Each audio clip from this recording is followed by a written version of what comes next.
Assalamu alaikum. My name is Asma Niaz, and the topic of presentation is mitral valve prolapse. So I'll tell you about the introduction, history, histopathology, and epidemiology. तो basically mitral valve जो है, mitral valve हमारे पास हम इसकी बात करें तो ये हमारे पास लेफ्ट एट्रियम और लेफ्ट वेंट्रिकल के बीच में प्रेजेंट होता है, और हमारा जो ब्लड फ्लो है वो लेफ्ट एट्रियम से लेफ्ट वेंट्रिकल में माइट्रल वॉल्व के थ्रू होता है। तो माइट्रल वॉल्व प्रोलैप्स जो हमारे पास सबसे क्या है, most common congenital valvular lesion है। और इसके बाद अगर हम बात करें तो इस प्रोलैप्स में क्या होता है कि जो हमारा माइट्रल वॉल्व जो है उसके अंदर जो हमारे पास लीफलेट्स और कस्प्स होते हैं वो क्या करते हैं, बल्ज कर जाते हैं। सबसे पहले तो क्या होती है, उनकी स्ट्रेचिंग हो जाती है, स्ट्रेचिंग और हार्डनिंग हो जाती है, जिसकी वजह से वो क्या करते हैं, बल्ज कर जाते हैं या प्रोलैप्स कर जाते हैं, या वो क्या करते हैं, फ्लो बैक कर जाते हैं हमारे लेफ्ट एट्रियम के अंदर। इसकी वजह से हम इसको अक्सर जो हम इसको फ्लॉपी वाल्व सिंड्रोम भी कहते हैं। इसीलिए क्या होता है, हर हार्ट बीट के साथ जैसे ही हमारा हार्ट सिस्टम में जाता है, कंट्रैक्ट होता है, तो हमारा ये जो इसी फ्लॉपीनेस की वजह से हमारा जो माइटल वॉल जो है वो सही तरह से क्लोज नहीं हो पाता, जिसकी वजह से हमारा जो ब्लड है उसका क्या होता है, बैक फ्लो स्टार्ट हो जाता है। और साथ में अगर हम इसके देखें तो कॉम्प्लिकेशंस में अगर हम इसकी बात करें तो इसमें हमारे पास क्या क्या हो सकता है, माइट्रल रिगर्गिटेशन हो सकता है, इन्फेक्टिव एंडोकार्डाइटिस हो सकता है, सीएचएफ हो सकता है, और साथ में रेयर केसेस में कार्डियक अरेस्ट हो सकता है। आगे अगर हम इसकी हिस्टोपैथोलॉजी की बात करें तो हमारे पास जो है माइटल वॉल्व के अंदर हम मैंने अभी बात की है कि लीफलेट्स होते हैं। तो नेक्स्ट स्लाइड।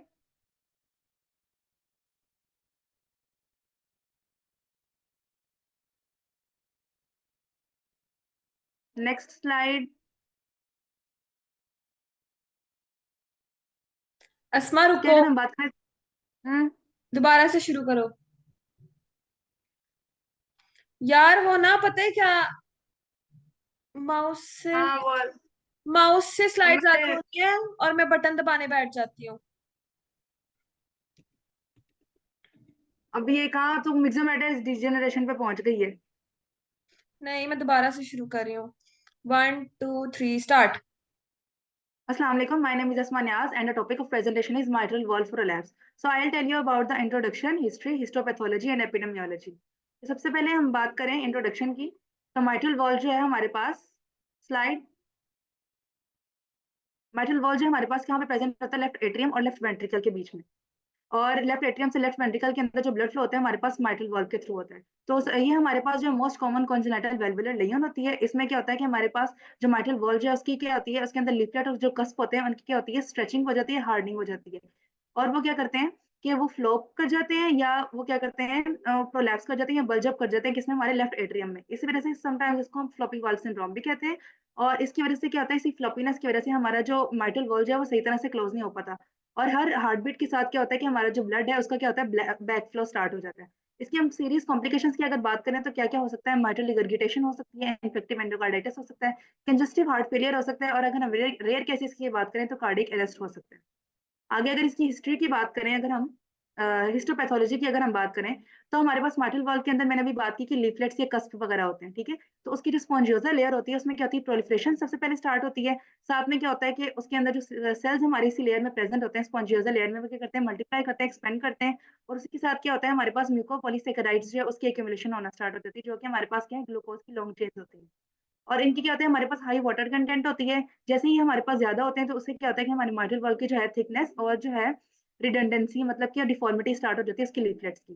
साथ में अगर हम बात करें तो हमारे पास टाइप 3 जो कोलेजन है, जो ऐसी प्रोटीन है जो कि क्या करती है, स्ट्रक्चर और स्ट्रेंथ जो है हमारे टिश्यूज को प्रोवाइड करती है, वो इंक्रीज हो जाती है। तो इसलिए हम बात करें तो इलास्टिन फाइबर्स होते हैं जो क्या करते हैं, इलास्टिसिटी हमारे टिश्यूज को देते हैं, वो भी क्या होते हैं, बिकम फ्रेगमेंटेड हो जाते हैं। इसकी वजह से क्या होता है कि हमारे जो माइटल वॉल्व जो है वो क्या करते हैं, उसके जो लीफलेट है उनकी क्या होती है, स्ट्रेचिंग हो जाती है, और वो क्या करते हैं, हमारे लेफ्ट एट्रियम की तरफ वो कर जाते हैं, फ्लोप बैक कर जाते हैं। आगे अगर हम इसकी बात करें हिस्ट्री की, तो माइट्रल वॉल्व जो है, नेक्स्ट स्लाइड, ये क्या करता है, हमारे पास 2 से 3% ऑफ पॉपुलेशन को क्या करता है, अफेक्ट करता है। उसके बाद अगर हम बात करें तो बैक करो एमन।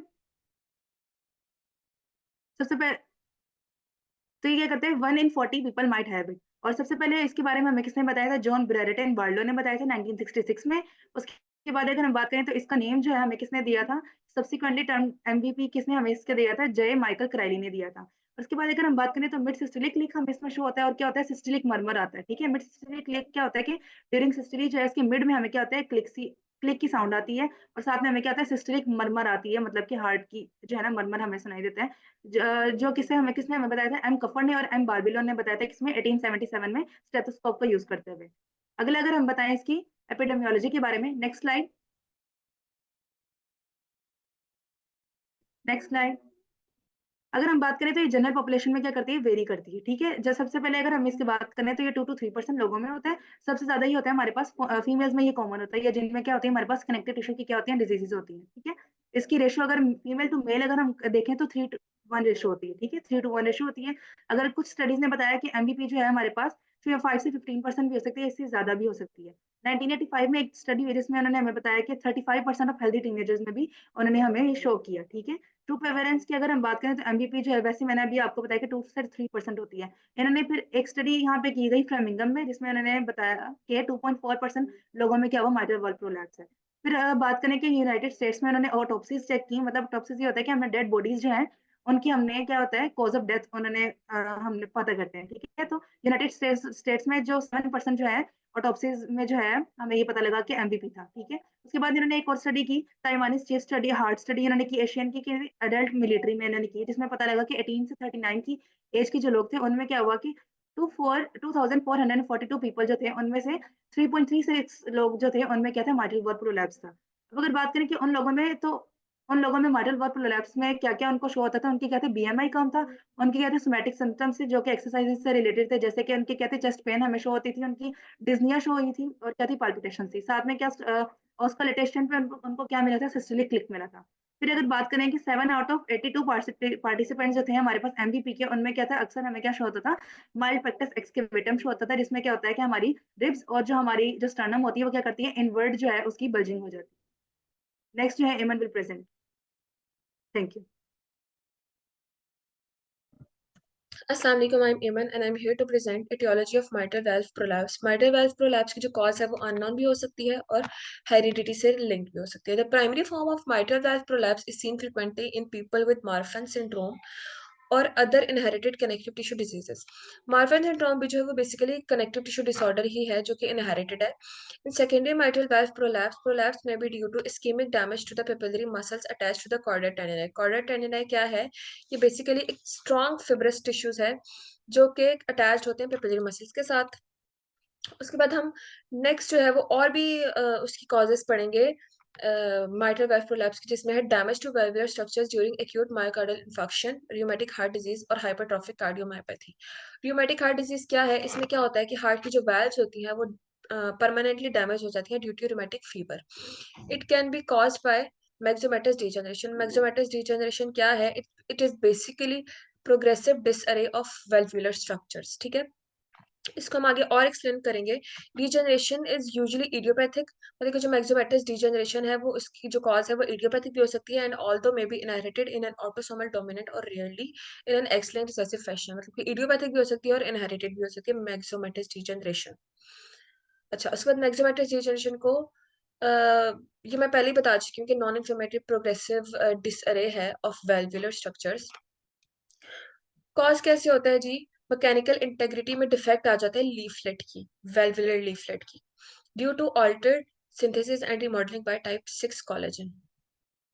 उसके बाद क्या है, मैक्सोमेटस डिजनरेशन की जो और भी मजीद कॉजेज हैं कनेक्टिव टिश्यू डिसऑर्डर, वो ये लिखी हुई है नीचे। Marfan syndrome in Ehlers Danlos syndrome और adult polycystic kidney disease, osteogenesis imperfect, pseudoxanthoma elasticum, SLE, उसके बाद पॉली आर्टेरिटिस नोडोजा, और उसके बाद लास्ट पे आ जाता है मस्कुलर डिस्ट्रोफिस। ये सारी कनेक्टिव टिश्यू डिसऑर्डर हैं जो कि कॉज कर सकती हैं माइट्रल वाल्व प्रोलैप्स। उसके बाद नेक्स्ट हम देखेंगे मोस्ट कॉमन जो है पेशेंट्स, मतलब कि इन ये जो सारी डिजीजेस हैं इनके जो पेशेंट्स होंगे उनमें मोस्ट कॉमन होगा माइट्रल वाल्व प्रोलैप्स, ठीक है। जिनमें आ गया ग्रेव्स डिजीज। ग्रेव डिजीज क्या होता है कि इसमें जो थायराइड ग्लैंड्स होते हैं वो हाइपर एक्टिवेटेड होते हैं, ऑटोइम्यून डिजीज है। उसके बाद hypomastia, von Willebrand disease. Von Willebrand disease क्या है, it's an basically blood disorder जिसमें ब्लड जो है वो क्लॉट नहीं होता properly. Sickle cell disease, sickle cell disease क्या है, सिकल सेल डिजीज ये है, ये रेड ब्लड सेल डिसऑर्डर है जिसमें जो है वो रेड ब्लड सेल जो हार्ड और मतलब हार्ड और उसकी मतलब शेप प्रॉपर नहीं रहती। उसके बाद क्या है, rheumatic heart disease. Rheumatic heart disease मैं पहले ही बता चुकी हूँ। उसके बाद अदर फैक्टर्स क्या है माइट्रल वाल्व प्रोलैप्स की, often affects thin women who may have minor chest wall deformities, scoliosis or other disorders. Some forms of mitral valve prolapse seem to past down through families, मतलब कि inherited, की मैं पहले भी बता चुकी हूँ। उसके बाद सिम्टम्स क्या है माइट्रल वाल्व प्रोलैप्स की? रेसिंग और इरेगुलर हार्ट बीट, मतलब कि अरिथमिया, मतलब कि आपके हार्ट की जो बीट है वो इम्प्रॉपर हो गई है। डिजीनेस और लाइट हेडेडनेस, डिफिकल्टी ब्रीदिंग और shortness of breath, especially during exercise when lying flat, मतलब कि जब आप लेटे हुए हैं या जब आप एक्सरसाइज कर रहे हैं तो स्पेशली उस टाइम पे आपका जो डिफिकल्टी ब्रीदिंग हो जाएगी। और उसके बाद fatigue. That's it from my side. Next Fatima will present. Assalamu alaikum. This is me, Fatma Wahid, and I'm going to present the risk factors of mitral valve prolapse. mitral valve prolapse के अगर risk factors की बात करें तो ये हमारे पास किसी भी एज के पर्सन को किसी भी जेंडर में हो सकता है, लेकिन अगर सीरियस सिम्टम्स की बात करें तो ये हमारे पास मेंस में, मेल्स में ज्यादा कॉमन है, ग्रेटर देन 50। कुछ हमारे पास डिजीजेज हैं जो हमारे पास mitral valve prolapse से लिंक्ड हैं, कुछ जेनेटिक हैं और कुछ जो है वैसे एसोसिएटेड है, which includes Ebstein anomaly, Ehler syndrome, Grave disease, Marfan syndrome, muscular dystrophy, scoliosis and rheumatic heart disease. One by one, we will discuss. Next slide. What is एहलर-डिनर syndrome? इसमें हमारे पास बेसिकली ये होता है कि हमारे पास जेनेटिक डिजीज है, इसमें connective tissue का बेसिकली डिसऑर्डर है। इसमें हमारे पास जो जीन्स है ना, हमारे पास कोलेजन सिंथेसिस है वो डिफेक्ट हो जाती है। लाइक हमारे पास कोलेजन का क्या फंक्शन होता है, एक तो हमारी जो एजिंग को है उसको कंट्रोल करना, स्किन को टाइट करके रखना। कनेक्टिव टिश्यू बेसिकली हमारे पास जो है स्ट्रक्चर सपोर्ट प्रोवाइड करते हैं, ठीक है।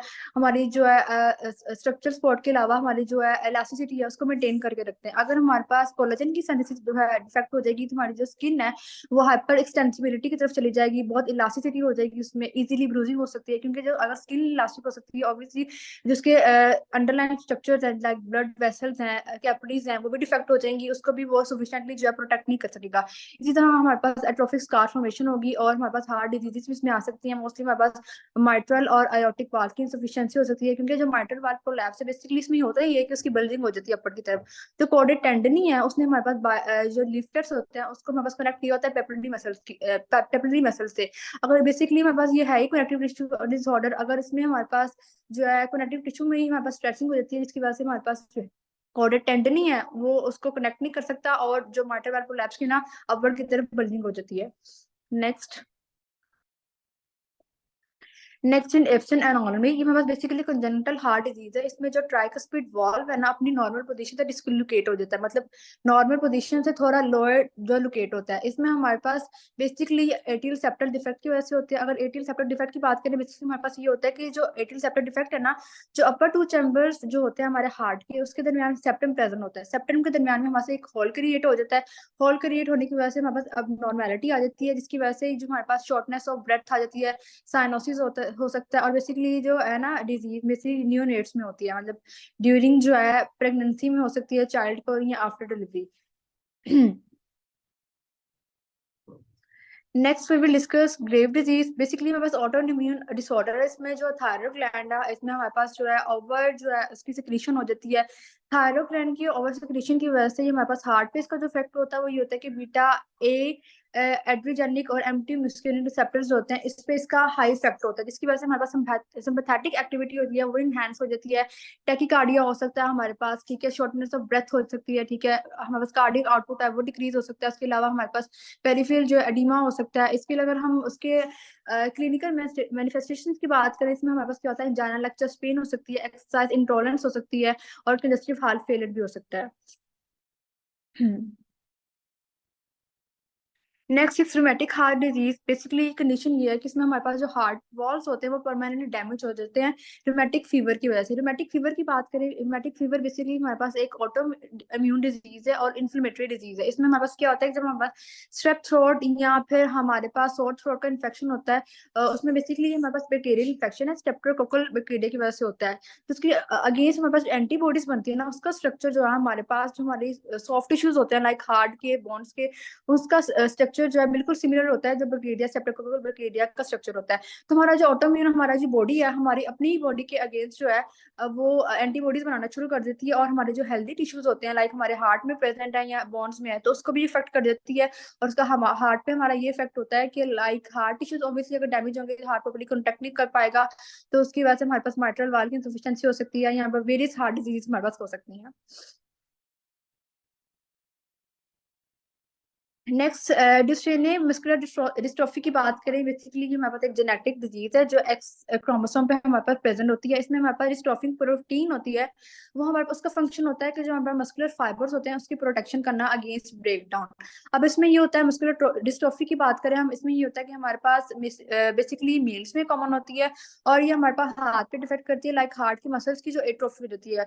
और इसके अलावा जो हमारे पास प्रॉक्सिमल मसल्स होते हैं बॉडी के, लाइक ट्रंक के, अपर आर्म्स के, लिम्स के, पेल्विक ग्रिडल है, वो भी इसमें इन्वॉल्व होते हैं। ठीक है, नेक्स्ट इज स्कोलियोसिस। अब हम ये बात आती है कि हमारे पास ये तो मस्कुलर डिसऑर्डर है, तो ये हमारे पास सिस्टम से कैसे इन्वॉल्व है। स्कोलियोसिस में ये होता है कि हमारे पास लेटरल टिल्टिंग हो जाती है हमारी स्पाइन की। ऑब्वियसली जैसे लंग्स को हमारे पास प्रॉपर एक स्पेस चाहिए होती है एक्सपैंड के लिए, लाइक दैट हमारे पास हार्ट को भी एक प्रॉपर स्पेस चाहिए होती है बीट के लिए। जब स्कोलियोसिस हो जाएगा, ऑब्वियसली हमारे पास जो है वॉल्यूम हो जाएगा हमारा, वो कम हो जाएगा, हार्ट प्रॉपर्ली बीट नहीं कर पाएगा। हार्ट प्रॉपर्ली अगर बीट नहीं करेगा तो हमारे पास स्ट्रक्चर एनोमलीज आ जाएंगी हमारे पास हार्ट में, इसका स्ट्रक्चर और फंक्शन डिफेक्ट हो जाएगा। और हमारे पास कोलियोसिस, इसी तरह हमारे पास हाइपोकाइफोसिस बस कॉमन होती है माइट्रल वाल्व प्रोलैप्स के पेशेंट्स में। ये हमारे पास कुछ क्लिनिकल रिस्क फैक्टर हैं जिसमें हमारे पास सिम्पटम भी आ जाता है, लाइक पेशेंट अनकॉन्शियस फील करता है, पाल्पिटेशन। ईसीजी के चेंजेस की बात करें तो हमारे पास एसटी सेगमेंट जो है डिप्रेस होता है, टी वेव की इन्वेजन होती है, बाइलिफ्लेट प्रोलैप्स, लाइक हमारे पास दो वॉल्व होते हैं बाइलिफ्लेट, वो प्रोलैप्स कर लेते हैं, लाइक आउटवर्ड उनकी बल्जिंग हो जाती है। और एक्सेसिव पीरियड्स और हॉल्टर मॉनिटरिंग की बात है, मतलब प्री वेंट्रिकुलर कंट्रैक्शन हमारे पास शो हो रही होती है हॉल्टर मॉनिटरिंग पे। नेक्स्ट, ये हमारे पास कुछ कॉम्प्लिकेशन है माइट्रल वाल्व प्रोलैप्स की, लाइक जब हमारे पास डिजीज या सवेयर हो जाती है तो माइट्रल वाल्व रिगर्जिटेशन की तरफ जाती है, हार्ट फेलियर उसमें हो सकता है, इन्फेक्टिव एंडोकार्डाइटिस हो सकता है। एंडोकार्डाइटिस बेसिकली हमारे पास जो एंडोकार्डियम है वो हमारे पास हार्ट की इनर लाइनिंग होती है। अगर एंडोकार्डाइटिस में बेसिकली ये होता है कि हमारे पास बैक्टीरियल इन्फेक्शन होता है, बैक्टीरियल जब इन्फेक्शन होता है तो हमारे पास हार्ट की जो वॉल्व है उसकी इन्फ्लेमेशन हो जाती है और हार्ट अपनी कंट्रैक्ट नहीं कर पाता, और जो है बैकफ्लो ऑफ ब्लड होता है। नेक्स्ट इज एट्रियल फिब्रिलेशन, इसका मेन कॉम्प्लिकेशन है, माइट्रल वाल्व रिगर्जिटेशन हो सकती है, ट्रांसिएंट इस्केमिक इवेंट हो सकता है, लाइक हमारे पास ब्रेन का प्रॉपर ब्लड सप्लाई नहीं मिल रही है, सिस्टेमिक एम्बोलिज्म हो सकता है, लाइक हमारे पास इम्बोलस है, वो हम बस ट्रैवल करते करते सर्कुलेटरी सिस्टम से हमारी बॉडी में जा सकता है, और वेंटिकुलर एरिथमियास हो सकता है जिसकी वजह से हमारे पास सडन कार्डिक डेथ हो सकती है। Thank you, this is from my side. Assalamu alaikum. Today my topic of presentation is physical examination of mitral valve prolapse, treatment and lab reports. Physical examination में सबसे पहले हमें mitral valve prolapse में mid to late systolic click मिलता है। mitral valve prolapse और regurgitation में हमारे पास जो मेन डिफरेंशिएशन आती है वो हमें एटिपिकल चेस्ट पेन मिलती है prolapse में, जो कि regurgitation में नहीं मिलती। बाकी साइंस एंड सिम्टम्स इन दोनों के सेम होते हैं, regurgitation और prolapse के। इसको फिर फर्दर हम इसमें सिस्टोलिक क्लिक हमें मिलता है। Next slide. सिस्टोलिक क्लिक मिलता है, सिस्टोलिक मरमर इसमें हमें मिलता है। ठीक है, जिसमें हम इसको ऑस्कल्टेट करके हमें क्लियरली इसके साउंड पता चल जाता है, जिसमें हमारा जो लीफलेट होता है मिट्रल वाल्व का वो कोलैप्स कर जाता है, कम ब्लड आता है। कब ब्लड जब कम आता है तो ब्लड जाके लेट टकराता है, जिसकी वजह से हमें एक लेट सिस्टोलिक मरमर मिलता है। प्रोलैप्स में हम इसकी कार्डियक एग्जामिनेशन में ऑस्कल्टेट करके क्लियर साउंड मिल जाता है। उसके बाद हम इसकी करवाते हैं लैब रिपोर्ट्स। लैब रिपोर्ट्स में इसका एक मेन टेस्ट है इकोकार्डियोग्राफी। नेक्स्ट, इकोकार्डियोग्राफी में हमें इसमें क्लियर इमेज मिल जाती है हार्ट की, जिसके अंदर हमें लीफलेट्स इसके नजर आते हैं जो जो कि बंद हो गए होते हैं, क्लोज, इसमें रास्ता इसका कम हो गया होता है, जिसमें ब्लड स्लो स्लो आता है। इकोकार्डियोग्राफी को हम बेहतर विजन में देखने के लिए इसकी कार्डियक एमआरआई भी करवा लेते हैं। कार्डियक एमआरआई के साथ हम इसके हार्ट मीटर एक टेस्ट है, वो डिवाइस यूज करते हैं, जिसमें हमें इसके हार्ट का रिदम और इरेगुलरिटीज वगैरह का पता चल जाता है। और फाइनली हम इसके ट्रीटमेंट में जाते हैं। ट्रीटमेंट में हम मेडिकेशन में हम इसको ओरल मेडिकेशन देते हैं, जिसमें हम डायूरेटिक्स वगैरह, बीटा बीटा ब्लॉकर वगैरह यूज कर लेते हैं, जिसमें इसको फिर हम लाइफस्टाइल को मॉडिफिकेशन करने के लिए हेल्थी लाइफस्टाइल, रेगुलर एक्सरसाइजेज और डाइट भी बेहतर कर सकते हैं, स्ट्रेस मैनेजमेंट करवा सकते हैं, जब तक हम इसकी सर्जिकल इंटरवेंशन नहीं करवाते। इसको हम ये मेडिसिन वगैरह देते हैं हार्ट फेलियर और डिथमिया से बचाने के लिए। और फाइनली सर्जिकल इंटरवेंशन से हम इसके मिटल वाल्व की रिप्लेसमेंट कर लेते हैं। Thank you.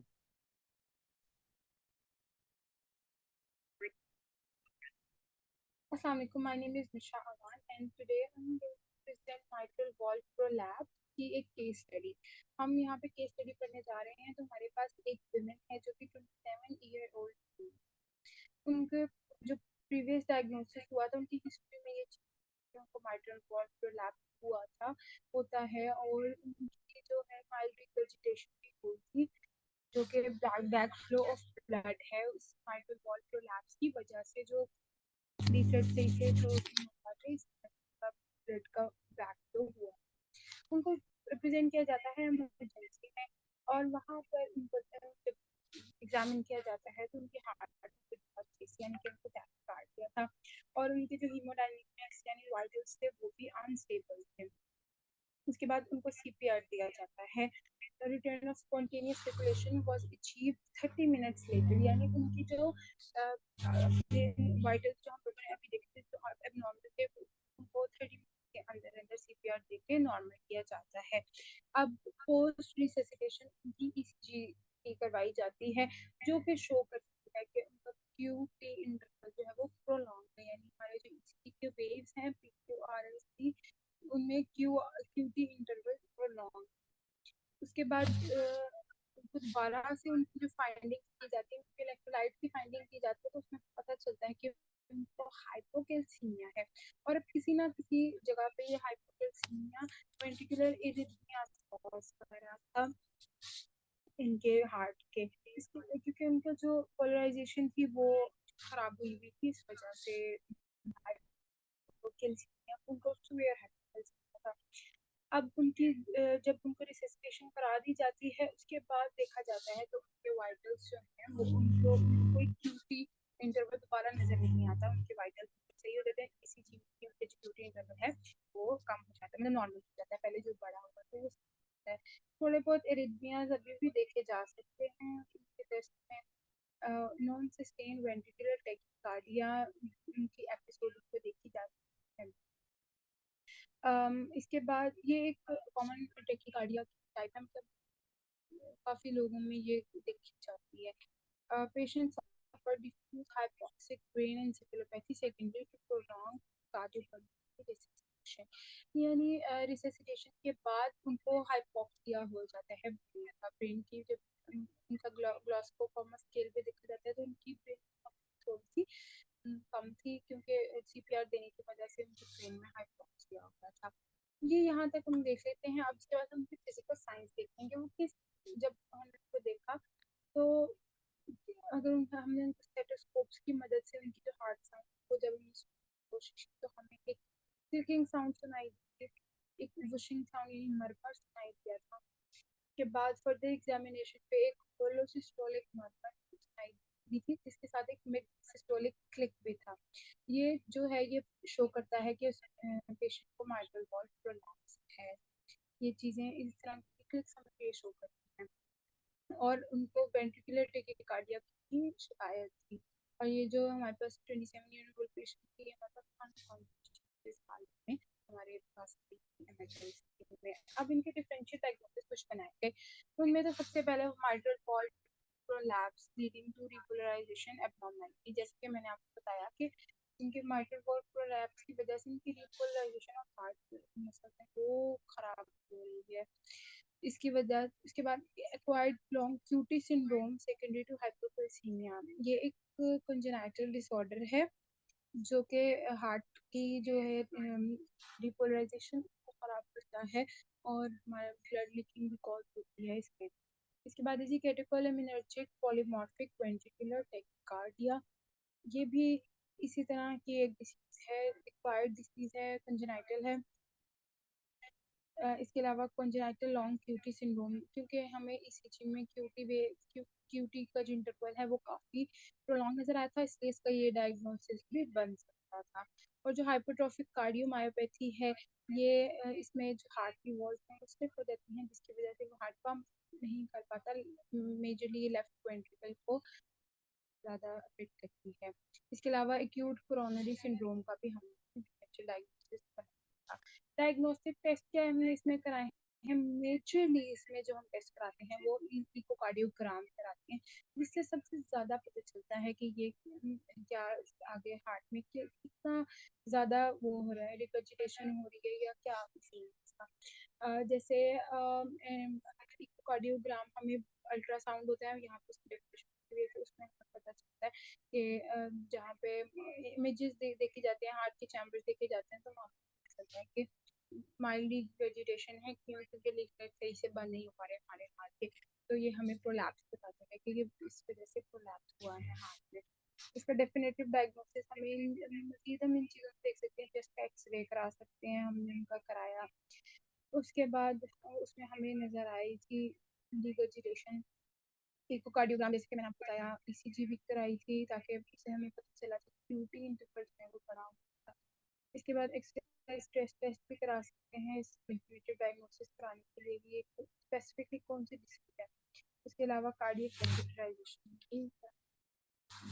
इसके बाद ट्रीटमेंट के तौर पे उनको क्या दिया गया था, उनको ट्रीटमेंट के तौर पे काफ़ी मतलब ड्रग्स, इस तरह की ड्रग्स दी गई थी जो कि ब्लड को थिन करेंगी, हार्ट रेट को नॉर्मल करेंगी, क्योंकि हार्ट रेट उनका इंक्रीज हुआ है ब्लड थिनर इस वजह से कि जो डिगर्जिटेशन है उसमें ब्लड जो है वो एक जगह पे स्नोज हो गया है, अब वो क्लॉट की फॉर्म में ना आ जाए कहीं, इस वजह से उनको ब्लड थिनर दिए जाएंगे। हमने पेशेंट को दिए ट्रेन अमेडिरोन और लाइडोकेन। ये क्या करती है, ये हमारी इरिथमियास को कम करती हैं। इसके अलावा हाइपोकैल्सीमिया को भी हमने ट्रीट किया, क्यों इंटरवेनस कैल्शियम सप्लीमेंट्स दे के पेशेंट को एंटी एपिलेप्टिक ड्रग्स भी दिए थे, क्योंकि उनको मायोक्लोनिक जर्क्स भी फील हो रहे थे, क्योंकि जैसे कि आपको मैंने बताया कि उनको सीपीआर देने की वजह से हाइपोक्सिया हो गया था, हाइपोक्सिया की वजह से उनको जर्क्स आ रहे थे, एंटीबायोटिक्स दी गई उनको चेस्ट इन्फेक्शन सही करने। तो ये हमने यहाँ जिसकी कि हमने हमारे लाइट पे जो क्यूटी इंटरवल उनका बढ़ गया था वो दोबारा से, या आप इनकी देख सकते हैं यहाँ पे आपको साफ साफ नजर आ रही है। इसके अलावा अदर इन्वेस्टिगेशन में हमने क्या किया, हमने एमआरआई ऑफ ब्रेन कराई, जिसमें हमें यहाँ पे बायलैटरल बेसिस ध्यान दिया, हाइपोकैम्पाई, सेरिब्रल पेडंकल्स एंड फ्रंटोपेराइटल कॉर्टेक्स में कंसिस्टेंट हमें हाइपोक्सिया नजर आया ब्रेन में। इसके अलावा ये आप इसका इनका इकोकार्डियोग्राम देख सकते हैं, यहाँ पे हमें क्लियरली नजर आ रहा है, यहाँ पे रिकल्सिटेशन हुई है और जो माइट्रल वॉल्स हैं वो कोलैप्स्ड हैं। इसके अलावा मेडिकेशन में हमने क्या दिया, बीटा ब्लॉकर्स दिए ताकि ब्लड प्रेशर रिड्यूस हो जाए, वो डायरेटिक्स दिए ताकि किसी भी किस्म का एडिमा ना बने और ब्लड प्रेशर जो है वो भी कम हो। इसके अलावा इरिथमियास के लिए हमने ड्रग्स दिए, जैसे कि हमने पढ़ा है लाइडोकेन। इसके अलावा ब्लड थिनर्स दिए, जैसे कि मैंने आपको पहले ही बताया कि वहाँ पे बहुत ज़्यादा चांसेस थे कि ब्लड जो स्टेनोज होकर क्लॉट्स बन जाएंगे जो कि हार्ट में चले जा सकते हैं सीधे, इस वजह से हमने दिए। इसके अलावा एंटीबायोटिक्स दी ताकि कोई भी उनको इन्फेक्शन ना हो जाए। उसके बाद ये सब कुछ करने के बाद हमारे आउटकम्स क्या आए थे कि उनकी हमने देखा कि हीमोडायनेमिकली वो स्टेबल हो गई और दोबारा कोई इरिथमियास नहीं आ रही, लेकिन सीपीआर की वजह से उनका ग्लासगो कॉम्प्लेक्स केस 7/3 हो गया था, जो कि अभी फ़िलहाल अनकॉन्शियस है वो। और उसके बाद अभी दोबारा उनके वाइटल्स वगैरह देख के उसको उनको दोबारा से कोशिश की जाएगी कि उनको ग्लासगो कॉमा स्केल जो है वो बेहतर हो सके, उनके ब्रेन बेहतर फंक्शनिंग कर सके। ठीक है जी, मेरी आज की प्रेजेंटेशन उम्मीद करती हूँ कि अच्छी तरह से समझ आई होगी, और आज का हमारा टॉपिक यहीं पर प्रोलैप्स था। Thank you very much.